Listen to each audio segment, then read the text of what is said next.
Olá, tudo bem?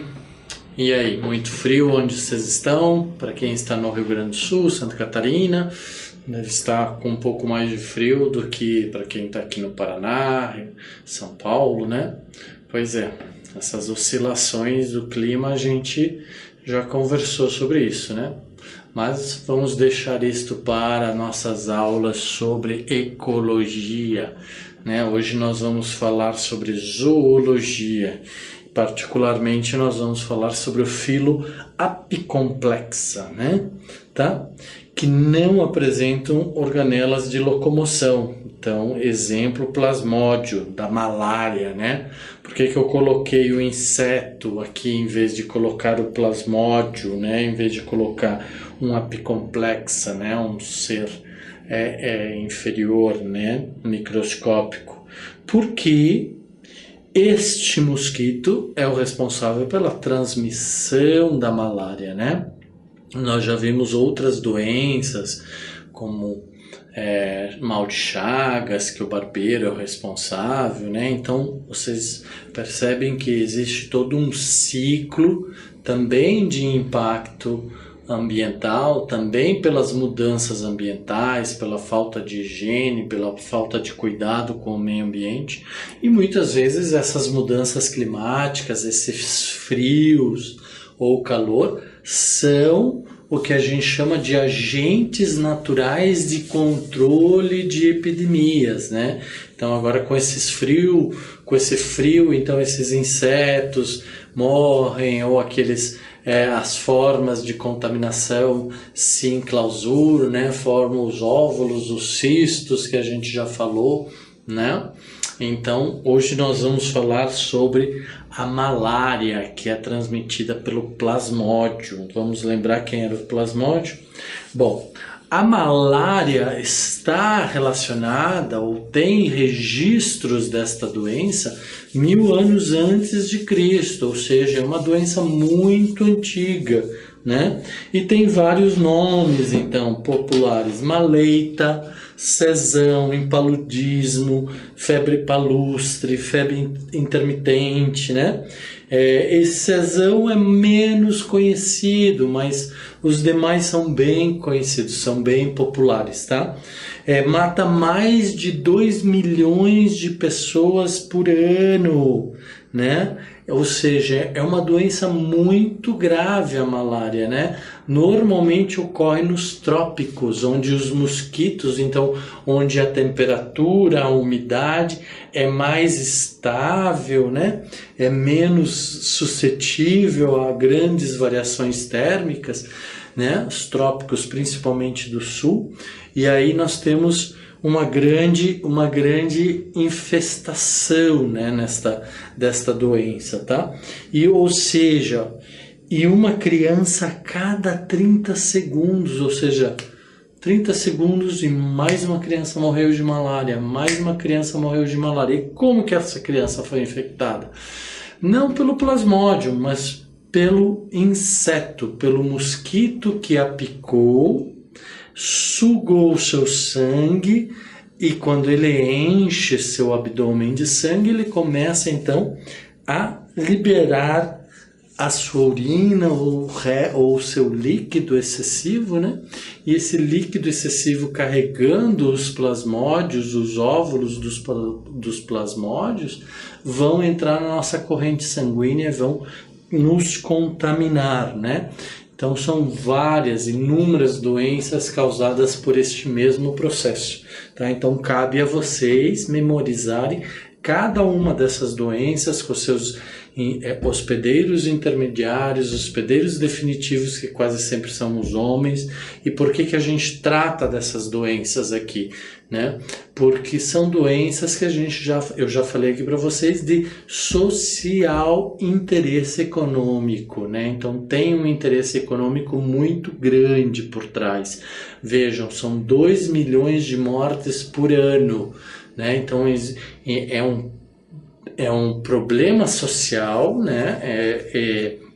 Isso antes da pessoa morrer, ela acaba contaminando outras pessoas, vai para os hospitais, precisa de leito, precisa de tratamento, né? Então tem todo um ciclo econômico aí envolvido por trás dessa doença e do tratamento dessa doença, né? E muitas vezes não é efetivo, na grande maioria dos casos não é efetivo, né? A malária mata muita gente, tá? Afeta mais de 500 milhões de pessoas todos os anos, principalmente na África e a região norte brasileira, então lá na Amazônia, né?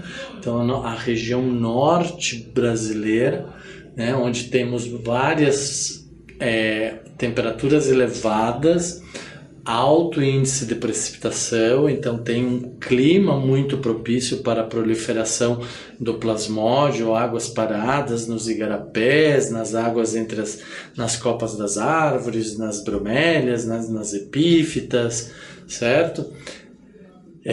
Então tem aí condições favoráveis ao desenvolvimento dessa doença. As casas também dos ribeirinhos, dos indígenas, são casas de pau a pique, de sapé, de barro.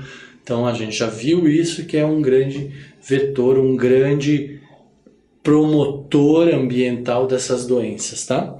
Então, e é a principal parasitose tropical. Quem que é? Não é um inseto, não é um mosquito, mas é o plasmódio. Ele é um parasita. Ele necessita viver dentro de um hospedeiro ou intermediário ou definitivo. Quando ele estiver fora do ambiente, vocês sabem que ele vai se enclausurar e formar o cisto, né? Tá? Então, qual que é o agente etiológico? Várias espécies de protozoários do gênero Plasmodium, tá? O ciclo dura o tempo para completar o ciclo produtivo, né? No interior das hemácias. Então, qual é o ciclo? Quanto dura esse ciclo de vida do plasmódio? O tempo necessário para o plasmódio se reproduzir dentro de uma hemácia. Então ele se reproduz dentro da hemácia. Assim que ele se reproduzir, gerar seus descendentes, esses descendentes explodem a hemácia e se dispersam na corrente sanguínea e vão contaminar outras hemácias. E isso é um processo muito rápido, tá? A capacidade de ataque, de contaminação desse plasmódio, desse parasita é muito forte, tá? E aí acontece o que eles também popularmente chamam de febre terçã, febre quartã, raramente são letais, né? Mas podem ser letais. Já as febre terçã maligna, tá? Essa geralmente é letal. Então, febre terçã benigna ou febre quartã, né? São raramente letais, mas a terçã maligna mata sim, tá? Por isso este alto índice de mortalidade causada por este protozoário chamado Plasmodium, tá? Qual é a transmissão? A fêmea do mosquito Anopheles, né? O mosquito prego, que ovoposita em águas paradas, como eu falei para vocês, em plantas, em igarapés, em águas paradas, né? Com pouca movimentação, né?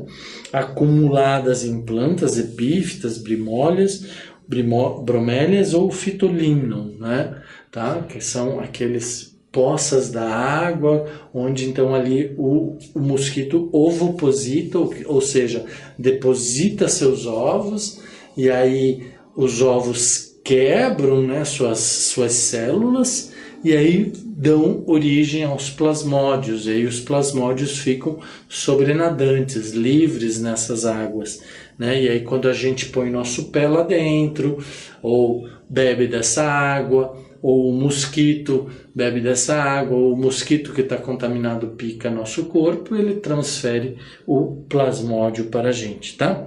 Então a malária pode ser transmitida também por transfusão de sangue, é óbvio. Se eu tiver plasmódio dentro da minha corrente sanguínea, dentro do meu sangue, e for doar o meu sangue para alguém, este plasmódio pode ser carreado ou ser transfuso para outro indivíduo, tá?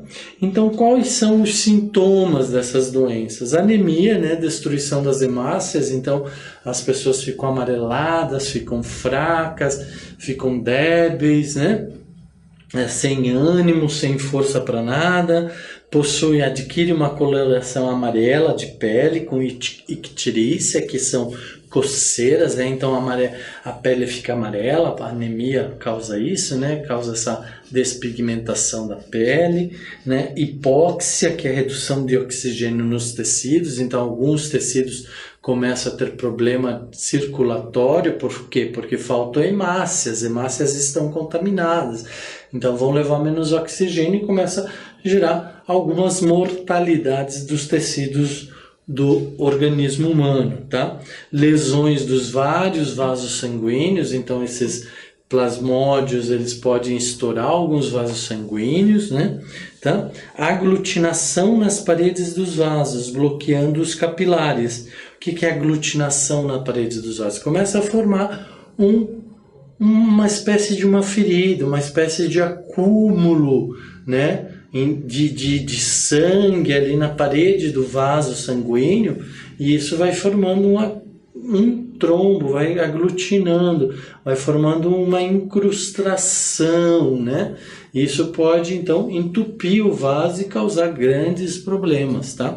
Por isso também pode causar apóxia. Por quê? Porque daí não permite que a hemácia passe, não permite que a corrente sanguínea passe, não permite que haja trocas gasosas, levando oxigênio, trazendo de volta o CO2, e com isso pode causar a morte de tecidos, de órgãos e até mesmo da pessoa, né?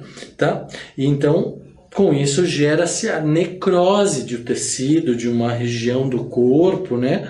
Tá? Do cérebro, do fígado, do baço, medula óssea ou qualquer outra parte do organismo, mas principalmente esses. E surge então a febre intermitente, por isso que a doença também é chamada de febre intermitente, febre palúdica, né, que a gente viu do impaludismo, né, febre palustre, tá? Ok?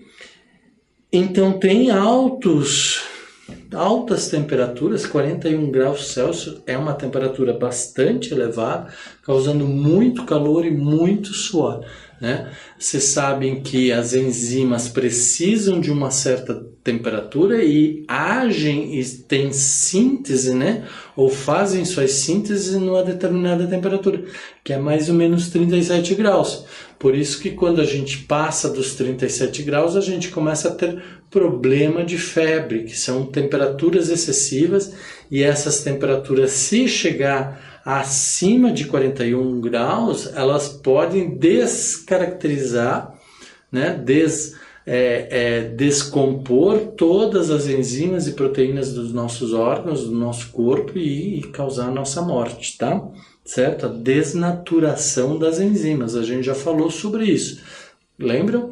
Então, desnaturação das enzimas também pode ser causada por altas temperaturas corporais. Tá? Então aqui eu coloquei um desenho do ciclo de vida do parasita da malária, né? Onde vocês podem ver aqui ele se multiplicando, estourando a hemácia e vai contaminar outras hemácias, vai produzir mais ovos, né? Tá? Vai voltar na corrente sanguínea, vai gerar os gametócitos, vai haver a fecundação cruzada, né? Aí esses gametócitos, esses ovos têm um esporãozinho ali que vai causar danos na corrente sanguínea, nos vasos sanguíneos, vasos capilares, né? E esses estatódios o mosquito, quando suga o sangue de um hospedeiro definitivo contaminado, ele suga com ele também esses óvulos, né? E aí então adquire o plasmódio em seu corpo e aí vai picar outra pessoa e vai transmitir para esta outra pessoa a febre malária, né? Ou a malária ou palustre, tá? Então aqui nós temos um ciclo, né? De todo o processo evolutivo envolvendo o sangue, né? Envolvendo a corrente sanguínea, o fígado, né? Cérebro, outros organismos, e o mosquito do gênero Anopheles, certo? Ok? Então vamos lá, qual é a patologia? A fase assexuada. Então eu mostrei aqui para vocês que tem uma fase sexuada e uma fase assexuada, né? Então fase assexuada é quando não há troca de gametas entre o parasita masculino e feminino, né? Então não tem essa fase. É o ciclo de Golgi, né? Esquizogênica no hospedeiro intermediário, no homem, né? Tá? Ok? Ou no hospedeiro definitivo, na verdade, né? Que é definitivo, tá? Hospedeiro definitivo, que é o homem, tá? O mosquito pica a pessoa, lança com a saliva formas infectantes do parasita, né? Os esporozóitos, que chegam até o fígado e o baço. Então a gente já falou sobre isso, né? Então a saliva do mosquito não é quando ele pica, mas quando ele elimina a saliva, né? Ou ele elimina o seu líquido, né? A sua urina, defeca ali sobre a ferida, e esse com os parasitas, né? E esses parasitas vão entrar na corrente sanguínea e vão infectar o homem, destruindo o fígado, destruindo o baço, tá? Uma vez destruindo o fígado e o baço, começa a haver problema de síntese orgânica, metabolismo do ser humano. O ser humano começa a ficar fraco e também adquirir a cor amarela, tá? Então, ali no fígado e no baço, os esporozóitos transformam-se em trofozóitos e depois em esquizoontes, que sofrem esquizogonia e geram merozoítos, tá? Então esse é um processo e nós temos que memorizar estes processos, fase a fase, tá? Alguns merozoítos ficam latentes nas células hepáticas, né? Então eles não estão atuando, eles estão ali parados, eles estão atuando, enquanto outros entram nas hemácias, tá? Então uns ficam lá no fígado e outros entram efetivamente nas hemácias, e aí se reproduzem, e aí se destroem as hemácias. No interior do eritrócito, na hemácia, o parasita muda para trofozóito, né? Então, de merozóito muda agora para trofozóito. E ao se reproduzir, origina novos merozóitos. Então, é um ciclo agora de transformação, de reprodução assexuada, né? Gerando merozóitos, se transforma em trofozóito, né? E gera novamente merozóitos, e assim vai. E aí vai destruindo todas as hemácias, porque ele precisa das hemácias para fazer essa transformação de merozóito para eritrócito, né? Ou para trofozóito, tá? No momento em que os merozóitos rompem as hemácias, liberando plasma pigmentos maláricos, né? No plasma pigmento malárico, como hemozoína, ocorrendo a febre alta e intermitente, terçã e quartã. Se for terçã benigna, não há morte. Quartã raramente causa morte também. Agora, se for terçã maligna, vai causar a morte do indivíduo, né? Então, este é o ciclo de patologia da malária. Então, olha aqui, nós temos nele uma fase de reprodução assexuada, né, que está aqui, e nós temos uma outra fase de reprodução sexuada, que nós vamos ver mais adiante, tá? Então, nós estamos aqui com os esporozóitos, que entram na corrente sanguínea ou estão em latência dentro do fígado, onde se multiplicam também, e aí eles entram na corrente sanguínea, vão se dividir, né? As hemácias, então aqui os esporozóitos formam os merozóitos, né? Os merozóitos vão se transformar em trofozóitos, né? Os trofozóitos vão se transformar em merozóitos novamente, né? Por meio do quê? Por meio da esquizogonia, que é uma forma de mitose, onde então há a multiplicação do núcleo e depois divisão da célula, né? Tá? Rompem, vão para a hemácia da medula, né? E aqui na hemácia da medula podem gerar os macrogametófilos, macrogametócitos e os microgametócitos, tá? Esses macrogametócitos e os microgametócitos vão atuar, então macro são os ovos femininos e micro são os masculinos, e aí eles lá na corrente sanguínea também podem se fecundar. Então aqui começa a sexuada, tá? Certo? E aí vão gerar, então, por meio de esporogonia, meio lá no mosquito, né? Tá? Então, nós estávamos aqui com o homem, aí com o homem, quando o mosquito pica, ele adquire os microgametócitos, os macrogametócitos, e dentro dele vai haver a fase sexuada. Então, é importante a gente lembrar que a fase sexuada acontece no mosquito, a fase assexuada acontece no homem, tá? Então, patologia agora na fase sexuada, esporogônica, né? Mosquito é o hospedeiro definitivo. Então, desculpa, novamente, tá? O homem, de fato, é o hospedeiro intermediário, tá? Ele tá ali, ele serve no fígado a toda a reprodução sexuada, né, dentro das hemácias, e o mosquito é o hospedeiro definitivo, ou ciclo de Rosgrassi, tá? Então, o mosquito anofelino, ou anófilis, né, suga o sangue do doente adquirindo as formas sexuadas, micro e macrogametócitos. Então, o mosquito está lá picando e está sugando os micros e os macrogametócitos, que vão no seu interior, no interior do corpo do mosquito, fazer a fase sexuada, tá? Então, os microgametócitos no interior do mosquito sofrem divisão nuclear, 4 a 8 núcleos filhos, que vão para a periferia, né? Então, vão para a sua periferia, os núcleos, tá? Então, vamos ver onde que está a nossa imagem aqui, para eu mostrar para vocês. Então, o microgametócito, que tinha um núcleo, agora ele sofreu divisão, né? E ele vai ter de 4 a 8 núcleos filhos, tá? O citoplasma nos microgametócitos emite prolongamentos com os núcleos e se destacam, gerando microgametas. Então, como eles se dividiram e tem lá 4 núcleos dentro de uma mesma célula, agora cada um desses vai se alongar e formar uma nova célula. Então, vai haver aí uma multiplicação desses microgametócitos, tá? E vai gerar, então, os microgametas, né? O macrogametócito no interior do mosquito desenvolve uma forma mais ou menos esférica. Macrogameta, então uma forma esférica do ovo, né? Ou do óvulo, tá?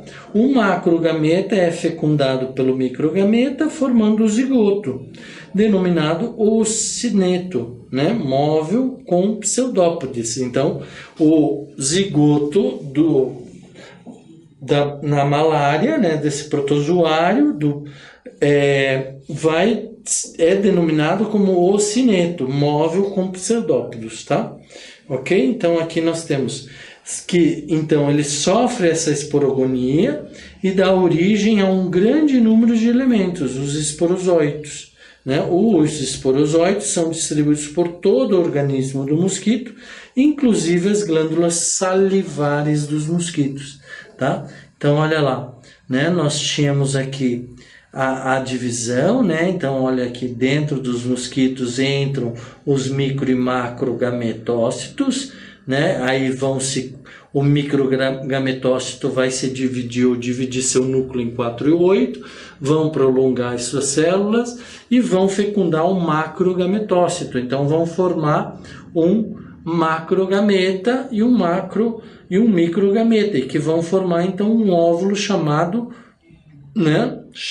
de ocineto, tá? E aí esse ocineto está lá dentro do mosquito, inclusive das glândulas salivares, e quando o mosquito picar um novo ser humano, ele vai transmitir esse ocineto para o ser humano, que vai ser contaminado, e assim então o ciclo continua por muito e muito tempo até receber tratamento, tá?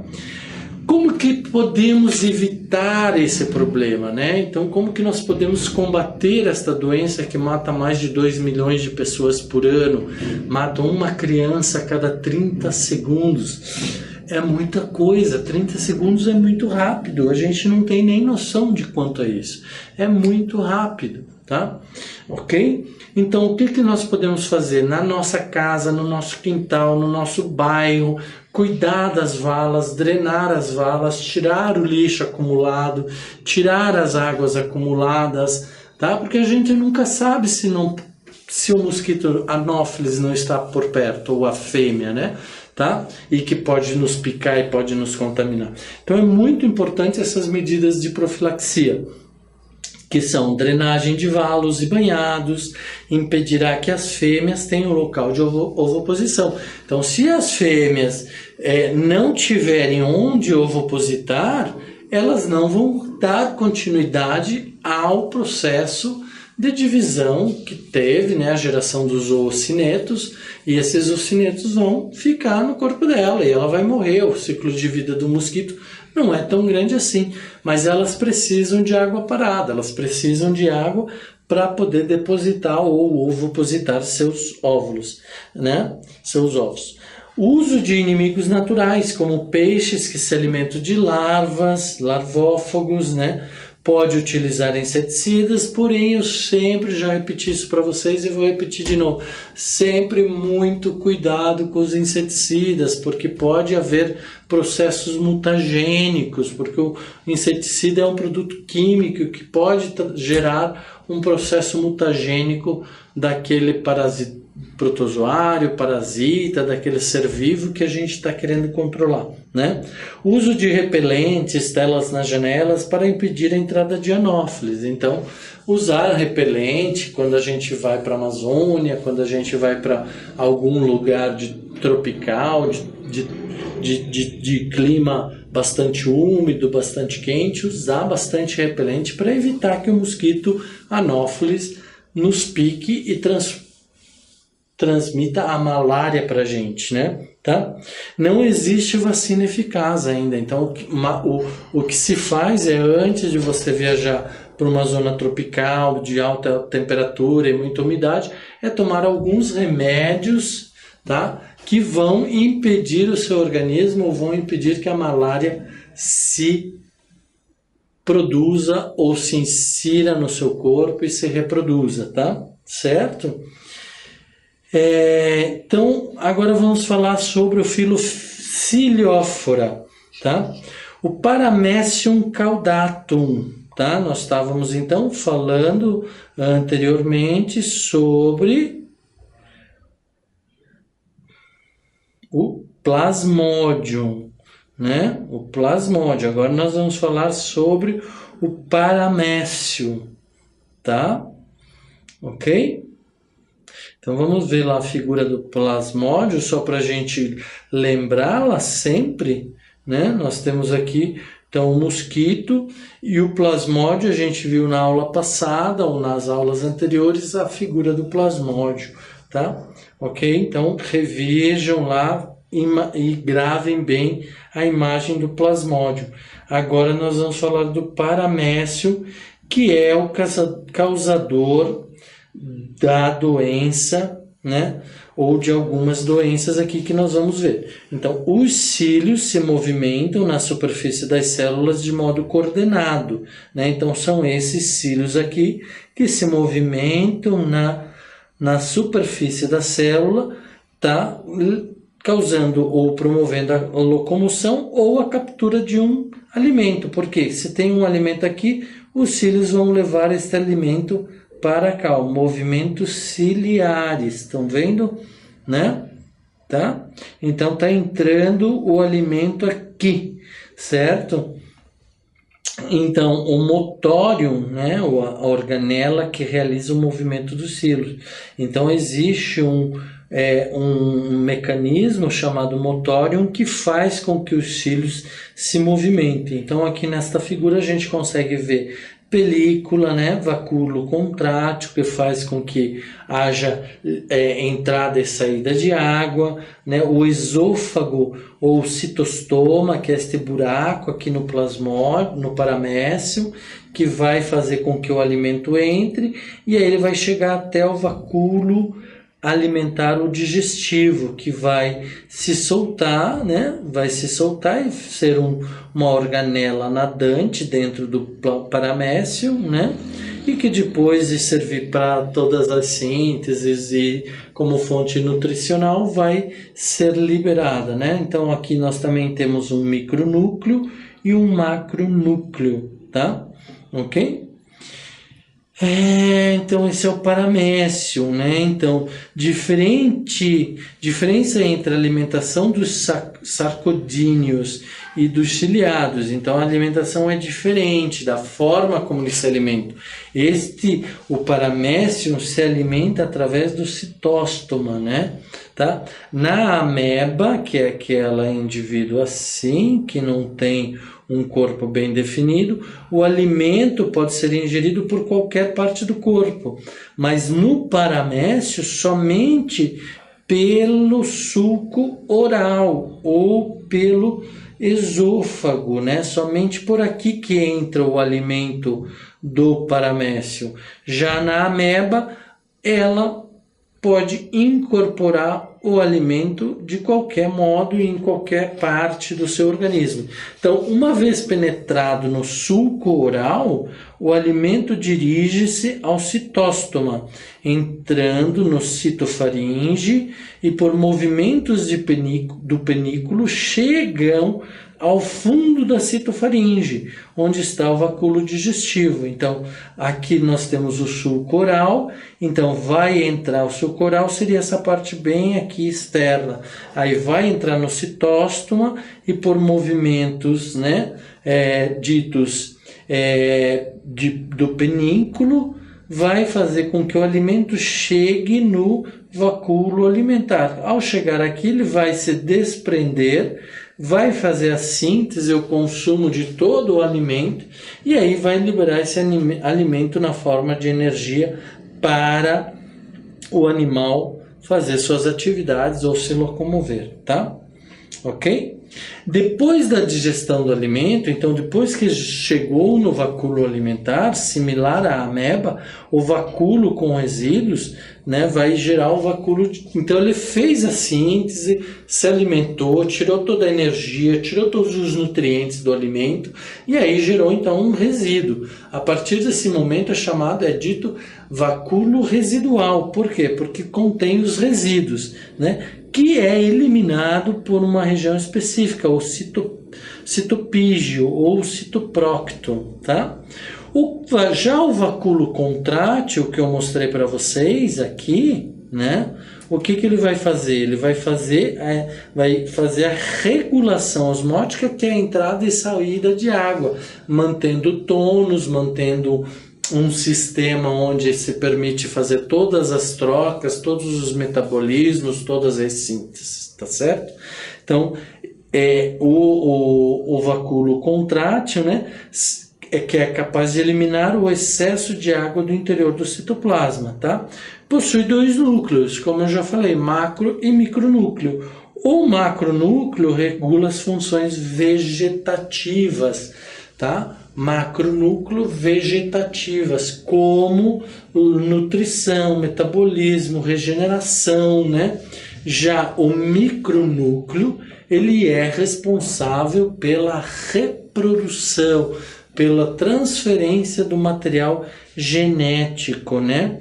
Tá? Pela herança genética, pelos processos da reprodução sexuada. Então, vocês estão vendo aqui tínhamos o sulco oral, né? Aqui tínhamos o citóstoma, né? Então, lá, citóstoma, o esôfago, que vai levar o alimento até o vacúolo digestivo.